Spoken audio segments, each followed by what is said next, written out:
we have to wait until June. Think about that for a second, guys. We have to wait until June for season 7 of Game of Thrones. Guys, this is my analysis slash theory video for Game of Thrones and what will happen with season 7. As everyone knows, Game of Thrones, a lot happens to this show. A lot. So I'm going to have to break my rule and spoil some of the things that happen in order to talk about this video. So if you guys haven't seen the first 6 seasons, stop watching this video now. For those that have, tune in. Anyways, so Game of Thrones season 6 ended on like a very high note where everyone basically had things happen to them that were very positive and like character building moments. It was excellent. I loved the last episode. Season 7 is only going to have 7 or 8 episodes, so a lot's going to happen because it's like they have less time to do all that they did in the other 6 seasons. So one of my main theories is that yes, everyone's happy, but stuff's going to go down the next couple seasons. There's only 2 seasons left of Game of Thrones, and one of my biggest things is that Daenerys and her army are coming over to basically try and take over, which she's done that before, at least tried to, and it hasn't worked. And so my thing is, what happens if it doesn't work out again? Because she's kind of dressed for summertime. Her entire army is as well. And so it's like they are coming to try and take over literally land that is winter now. Winter is here. It's no longer winter is coming. It is here. And so I look at it as if she doesn't take over at all and basically lands and then gets taken over already, it would be like, wow. I mean, it would be anticlimactic, but it's like, it's just a thought. But on the other hand, it's like if she does try and take over, she's with Tyrion. Tyrion is the half-brother of Jaime. And Jaime is basically going to have to decide between siding with Tyrion or Cersei. And automatically, most people would say that he's going to side with Cersei because of everything that, everything that's been going on with her and him. But think about it like this. That last episode that we saw, the look he gave to her, it just says it all. He doesn't really trust her anymore. He doesn't want her to be on the throne. And Tyrion is very smart, and so Jaime knows that Tyrion would be much better in that position. So that's why I think Cersei's going to die in season 7, to be honest. Probably the end of season 7, but I think she won't survive. And I think when all is said and done, like, hear me out.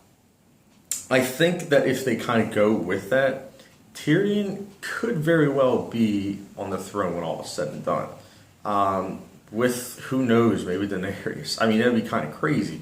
But on the flip side, you have everyone's favorite, Jon Snow and Sansa Stark, who people are slowly warming up to. I truthfully have always liked Sansa because her character arc from season 1 to like now, it's amazing. She goes from this innocent girl to like this warrior figure. And Jon Snow, on the other hand, he is basically the king now. So everyone's looking to him, but everyone thinks that he's the reason why they won at the battle in episode 9. That's not the case, though, as we all know. Sansa was the one. And so when Littlefinger basically says, hey, like, you deserve the credit and, like, you deserve to be on the throne. And when Jon Snow doesn't acknowledge that she played a big part, she gets jealous. There's a look that she gives at the end of the episode, and it's like, oh my goodness. Like, so she might take Littlefinger up on his, like, proposal to try and take over.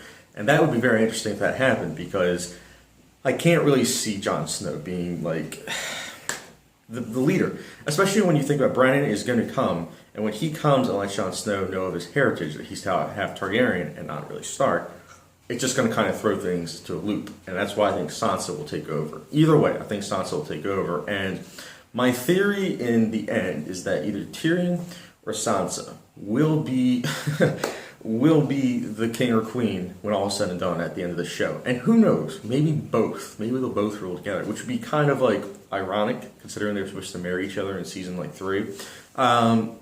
But yeah, those are just my thoughts. Either way, guys, it's going to be very interesting to see like all that happens. And we also have to remember the White Walkers are coming.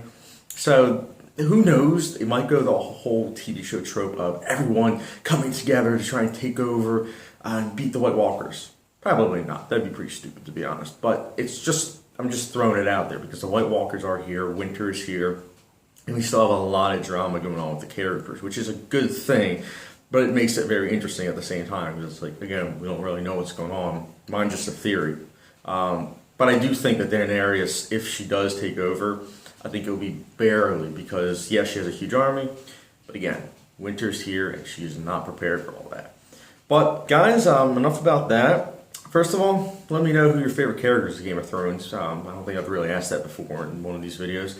And also, what are some of your ideas with what's going to go down in this season? Let me know in the comment section below. And if you haven't done so already, please hit the subscribe button. Thank you.